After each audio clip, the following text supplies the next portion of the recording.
Salam teman-teman, sobat-sobat. Kembali berjumpa dengan saya Bung Tema Adiputra di channel YouTube ini. Dan kali ini saya akan berbincang dengan salah seorang narasumber. Dan kami akan memperbincangkan 3 hal tentang kegiatan organisasinya, demikian juga kegiatan profesinya sebagai dosen, dan sedikit nanti tentang kesaksian hidup. Siapa narasumber kita? Mari kita temui beliau.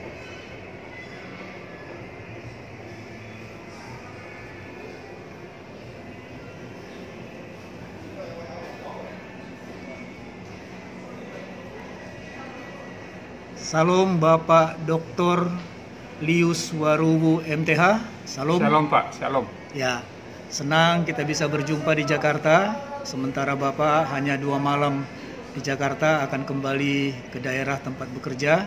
Saya Bung Tema Adiputra. Kita salaman dulu.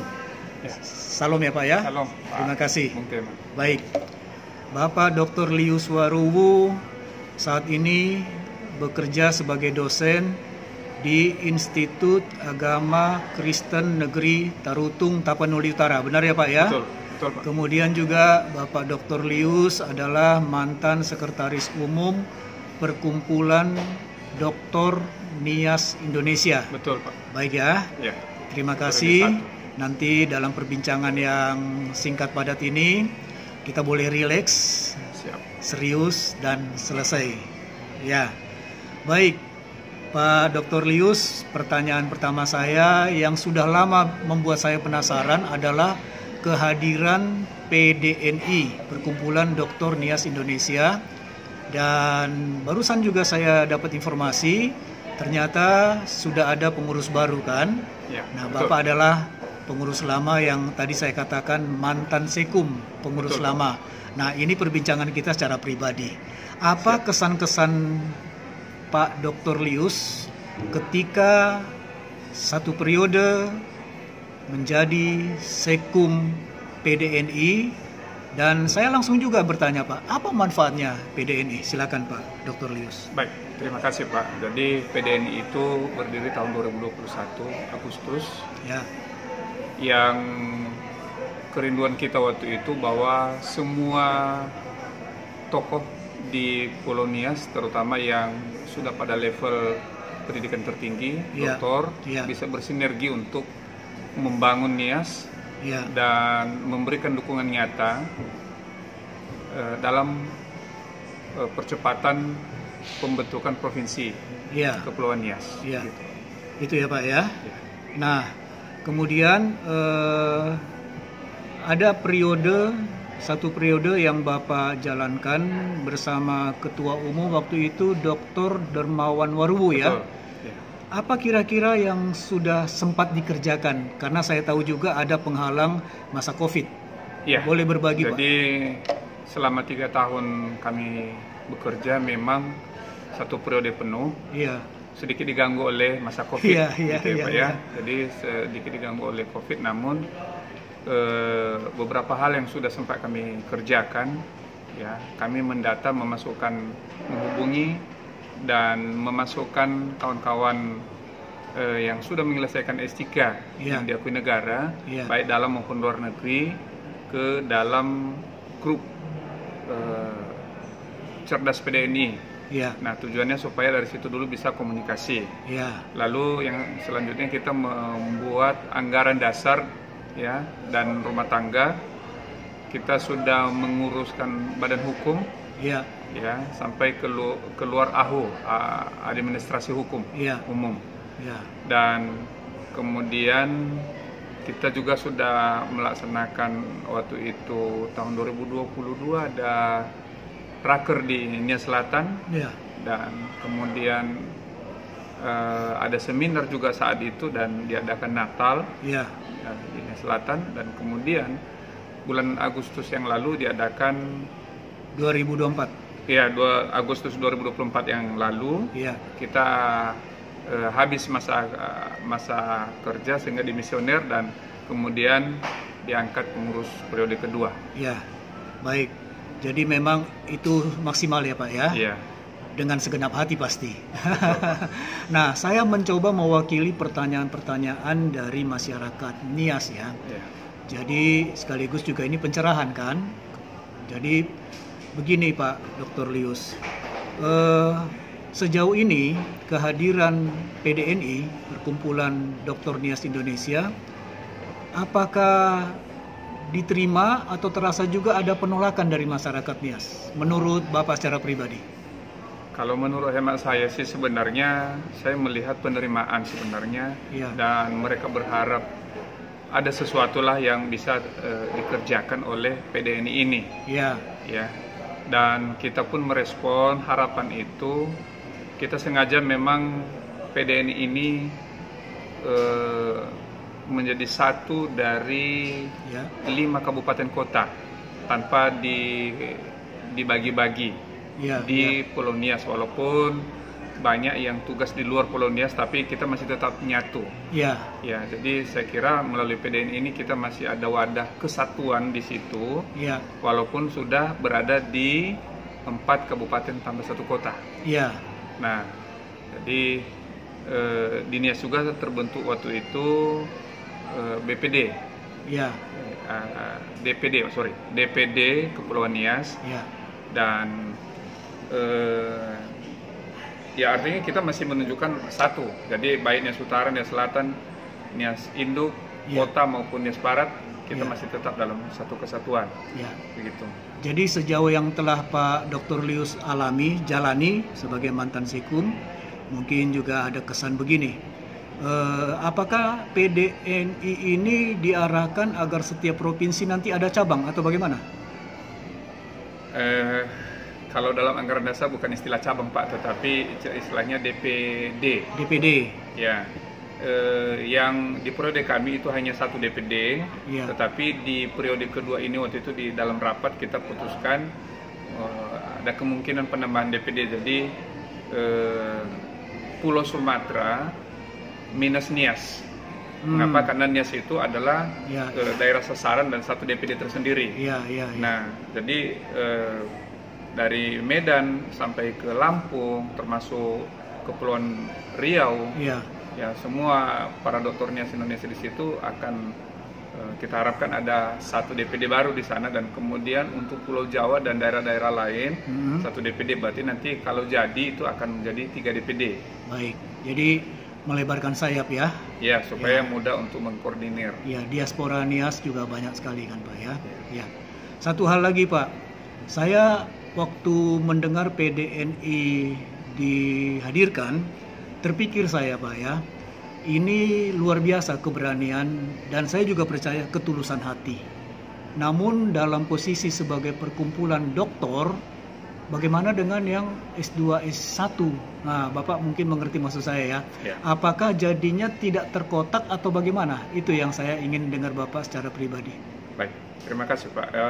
Sebenarnya PDN ini sebagai senior dalam level akademik, Ya, ya. berharap akan menjadi motivator kepada adik-adik kita yang masih, atau teman-teman kita, saudara kita yang masih S2 untuk segera mengambil S3, Oke. dan yang S1 segera meningkatkan diri Ya, untuk mengambil S2, sambil juga kita melalui PDN ini sambil saling memberikan informasi, ya, ya apakah beasiswa ataupun bagaimana potensi-potensi yang bisa diambil langkah oleh ya, saudara-saudara kita yang masih S1 dan S2. ya. Baik. Nah, karena ada di situ kata doktor, profesi dan jenjang ya Pak ya, jenjang kependidikan di di perguruan tinggi ya Pak ya. Ya. Maka sebenarnya Pak, apa yang dirasakan oleh Pemda Nias ya, Pemda Nias dengan kehadiran PDNI ini. Nah, dalam pengertian juga seberapa jauh pernah berdialog, bertemu dengan pemerintah daerah?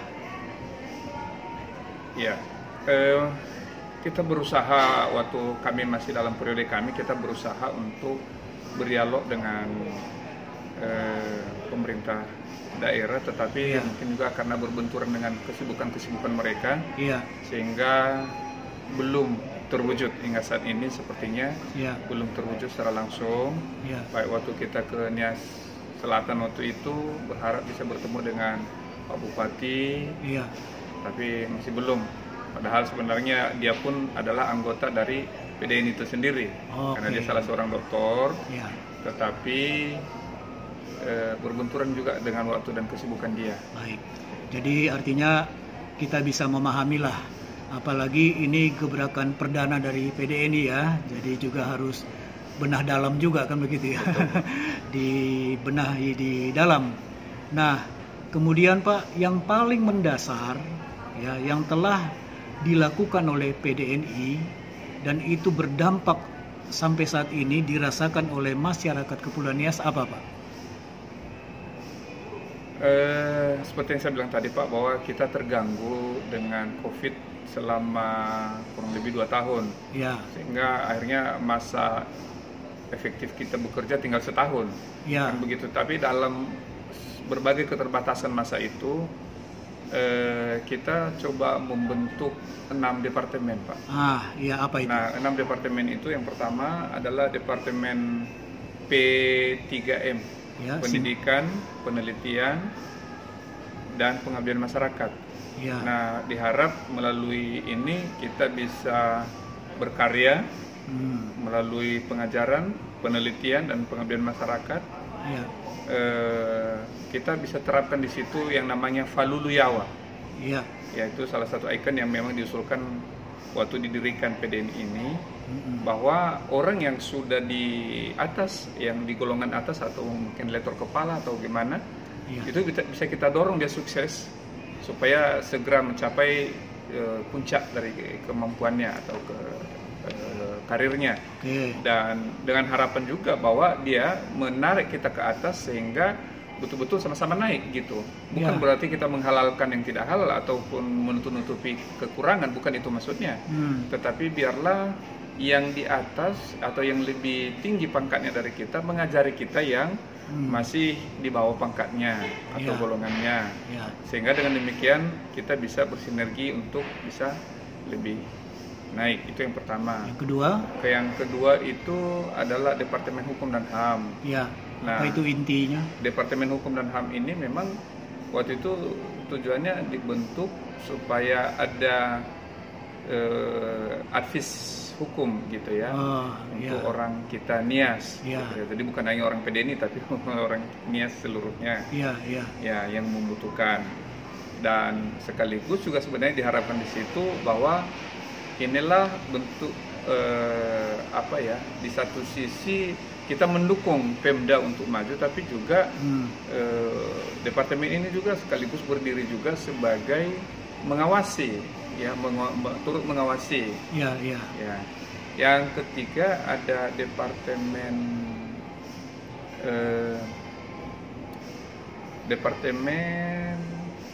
sosial budaya. Sosial budaya ketiga.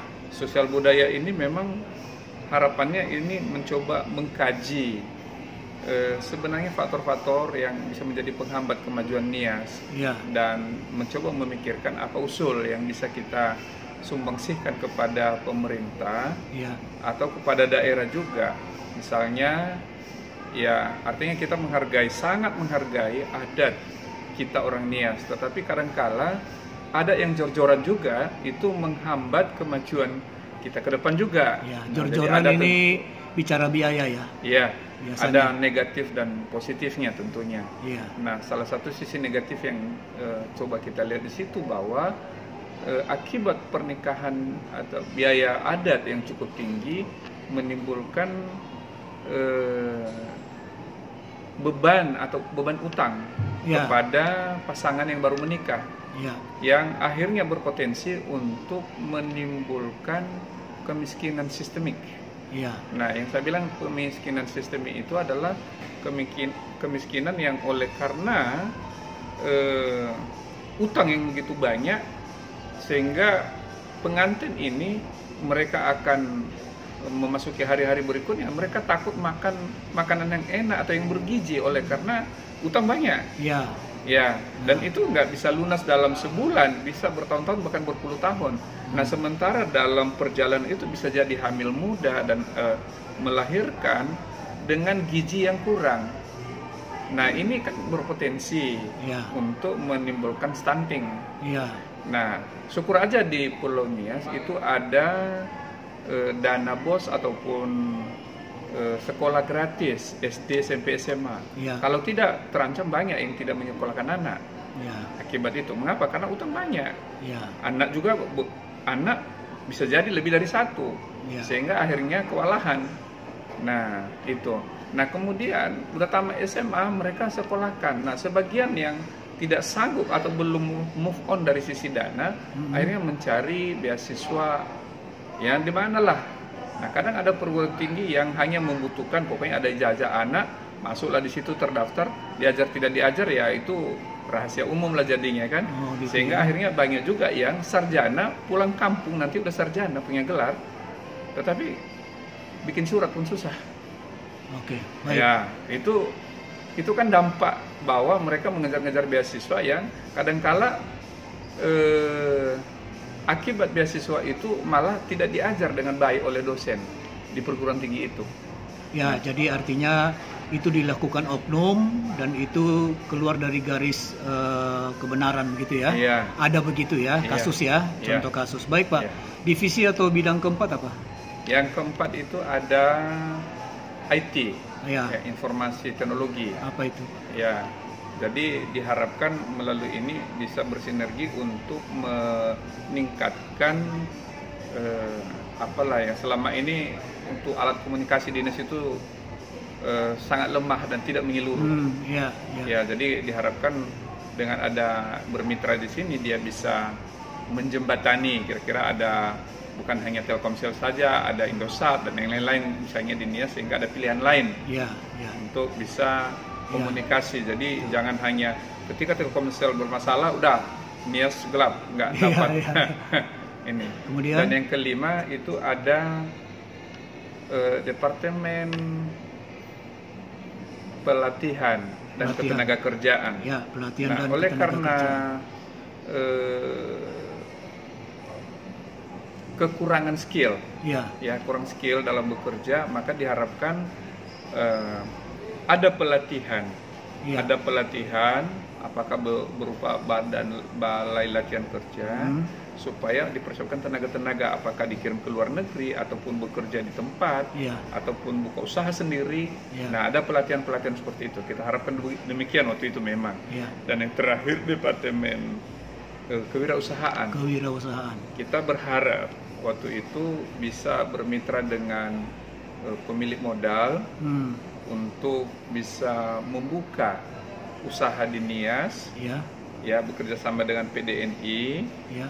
dan itu kita harapkan bisa menambah pemasukan daerah, Ya, ya. pendapatan daerah, membuka lapangan kerja. Kemudian juga PDNI juga bisa mendapat suntikan dana atau hasil dari situ bisa berbagi. Ya. Nah, bahkan sebenarnya waktu itu udah ada gagasan Pak kalau sebenarnya kita bisa membuka perguruan tinggi negeri di Nias. Oke. Ya, yang bisa bersinergi antara BUMD dengan universitas. Ya. Jadi dari universitas mendidik di sana secara ini, tetapi beasiswa misalnya yang diberikan kepada mahasiswa tidak langsung diberikan kepada mahasiswa itu, tetapi diberikan melalui BUMD. MD. Ya, jadi mahasiswa dikirim di sana untuk magang. Ya. Dengan demikian di BUMD ini dia bisa dilatih untuk bekerja dalam tim. Ya. Jadi afeksinya juga di sana. Jadi si kognisinya dibangun di sini, afeksinya dibangun di sini. Ya. Ya, sehingga kalau ada misalnya beasiswa KIP atau apa yang diberikan oleh pemerintah, diberikan melalui setelah dia magang. Ya. Di sini diberikan setiap bulan setelah magang di sini, sehingga kelak dia tamat setelah 4 tahun dia punya skill. Baik. Ya. Baik Pak, cukup lama kita memperbincangkan sesuatu yang Pak Dr. Lius alami ya sebagai mantan sekum, sehingga banyak yang Mantan tercerahkan. sekum, Pak. Ya, Iya. mantan sekum ya. Banyak yang tercerahkan termasuk saya. Nah, sekarang Pak, pertanyaan terakhir dari aspek ini, apa yang Bapak harapkan dan mungkin juga sudah keluar sedikit ketika ada pergantian pengurus, apa yang akan diperbuat ke depan untuk lebih baik dan lebih baik. Silakan cerita singkat saja Pak. Ya. Saya kira memang harapan kita sangat besar Pak. Yang sekarang ini ketum kita adalah Pak Dr. Alfi Sarumaha, Ya. SHMH. Ya. Beliau adalah seorang tokoh Nias yang menurut saya sangat strategis baik dalam jabatannya juga di Kementerian Hukum dan HAM, Ya. maupun juga dari pengaruhnya juga. Saya kira kita berharap banyak bahwa PDN ini bisa digiring lebih maju lagi Pak. Ya. Ya. Jadi artinya adalah pembelajaran dari periode yang sebelumnya begitu ya. Betul, Pak. Dan ada sesuatu yang baru yang kita tunggu. Siap. Begitu ya. Kalau Pak Dr. Lius Warubu pribadi ya Pak ya. Apa angan-angan atau kesan Bapak tentang perjuangan semua Anonia untuk jadi provinsi? Ini pribadi sekali nih Pak, saya mau tanya. Ya, saya kira hampir seluruh yang saya pernah ketemu menginginkan Nias itu jadi provinsi. Karena memang sepertinya bergabung dengan Sumatera Utara itu kita syukurilah. Ya. Tetapi nyaris juga kita hampir terabaikan. Ya. Jadi sangat tepatlah kalau seandainya Kepulauan Nias itu akan menjadi sebuah provinsi, Ya. bisa berbenah lebih maju lagi untuk mengejar ketertinggalannya. Ya. Itu spiritnya ya. Ya. Spiritnya kita bersyukur, tapi juga kita punya cita-cita dan kerinduan. Betul Pak. Baik. Sedikit tentang Bapak sebagai dosen yang saat ini bekerja ya, Ya. sebagai dosen di Institut Agama Kristen Negeri Tarutung. Ya. Bagaimana perjuangan Bapak di sana dalam artian Bapak bisa terjun di situ dan bagaimana Bapak melihat dunia pendidikan yang arahnya juga seperti kampus Bapak ya. Itu ada embel-embel kekristenan ya. Jadi kita bicara dari apa yang kita ada di mana begitu. Boleh berbagi sedikit. Kalau saya lihat sih Pak, Institut Agama Kristen Negeri Tarutung itu udah lama berdiri. Yang dulu namanya PGAKPN, yang kemudian bertransformasi menjadi APGAKPN. Ya. Kemudian beralih menjadi Sekolah Tinggi Agama Kristen Protestan Negeri Tarutung, dan sekarang ini posisinya menjadi Institut Agama Kristen Negeri Tarutung mulai tahun 2018 yang lalu. Ya, jadi harapan kita memang IAKN Tarutung ini makin berbenah dan menunjukkan sebenarnya ciri khas kekristenannya. Sayangnya memang beberapa teman-teman yang kadang-kadang bertindak di luar spirit seperti itu. Ya, saya kira itu memang oknum. Jadi kita berharap pembenahan itu makin baik gitu. Ya, artinya tidak beda jauh ya Pak ya dengan kampus-kampus lain. Ada perjuangan, ada harapan, tapi juga ada yang perlu dibenahi ya. Dan tentu kalau ada masukan-masukan biar juga cepat direspon kan begitu ya. Betul. Baik Pak, terakhir Pak, bagaimana Bapak boleh bercerita tentang keluarga, pelayanan dan keluarga Bapak, silakan.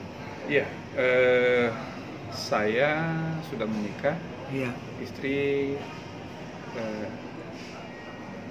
berginting, dan anak saya ada 2. Ya, mereka tinggal di Langkat dan saya yang tinggal di Tarutung. Berapa jarak itu? Kalau Langkat, naik Tarutung? Kendaraan umum itu biasanya saya tempuh, kalau tidak macet itu 9 jam. Oh ya. Jadi perjuangan sendiri ya Pak ya. Betul, Pak. Bagaimana dengan pelayanan Bapak sebagai pendeta di Tarutung maupun di mana-mana? Sejak tahun 2008 saya sudah tidak aktif sebagai gembala Pak. Saya hanya fokus ke mengajar. Ya, kebetulan saya mengampu mata kuliah bahasa Ibrani. Saya tekuni itu. Saya juga sudah disertifikasi untuk bidang itu. Nah, tetapi ada memang pergumulan di awal mengapa saya memilih jadi dosen, dan yaitu rindu untuk gereja bisa menyadari bahwa sebenarnya sekolah minggu itu adalah kekuatan yang harus dibina, harus dikelola dengan baik. Sekolah minggu itu jangan dipolitisir atau dialihkan namanya menjadi kelas anak sekolah minggu. Kalau anak sekolah minggu berarti terbatas umurnya. Kalau sekolah minggu kelas anak, itu masih memungkinkan ada sekolah minggu kelas dewasa, sekolah minggu kelas lansia gitu atau manula dan sebagainya. Ya, jadi jangan dibatasi, itu kekayaan kita yang justru jangan kita kerdilkan begitu. Oh begitu. Nah, saya berharap begitu. Jadi saya sampaikan bahwa Yesus itu pernah mengajar, Yesus juga pernah berkhotbah, bahkan lebih sering mengajar. Nah, mengapa kira-kira mengajar ini sepertinya hanya dibuat untuk anak-anak? Memang sih ada sejarah pada masa revolusi industri di Inggris, dibuatlah yang namanya sekolah minggu. Ya, anak-anak untuk menolong supaya bisa belajar membaca dan sebagainya. Ya, tapi kalau kita mau kembali ke akarnya sebenarnya, saya kira dalam Alkitab ada Yesus mengajar. Kemudian pada masa Silent Church, yaitu tahun 70 masih ke tahun 300 sekian atau menjelang tahun 400. Ya, di situ justru orang tidak akan berani ibadah, orang nggak berani khotbah.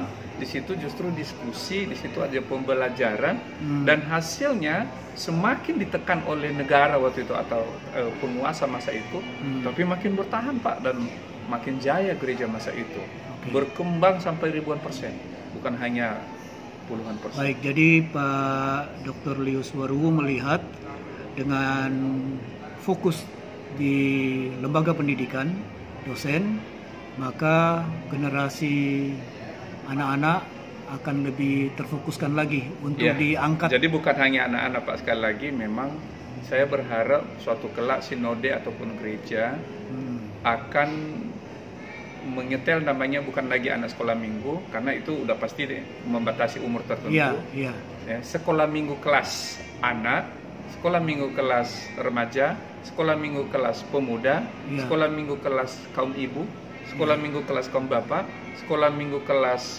lansia atau manula, sekolah minggu kelas penatua. Ya, saya kira menjadi penting oleh karena ternyata banyak orang Kristen yang sudah puluhan tahun di gereja Pak, tidak memahami, tidak mampu mempertanggungjawabkan dasar-dasar imannya. Secara kualitas ini berarti gereja sekarang ini terbuai. Ya, bahasa sederhananya tidak terlalu banyak mendapatkan pengajaran ya. Itu ya Pak ya. Baik ya.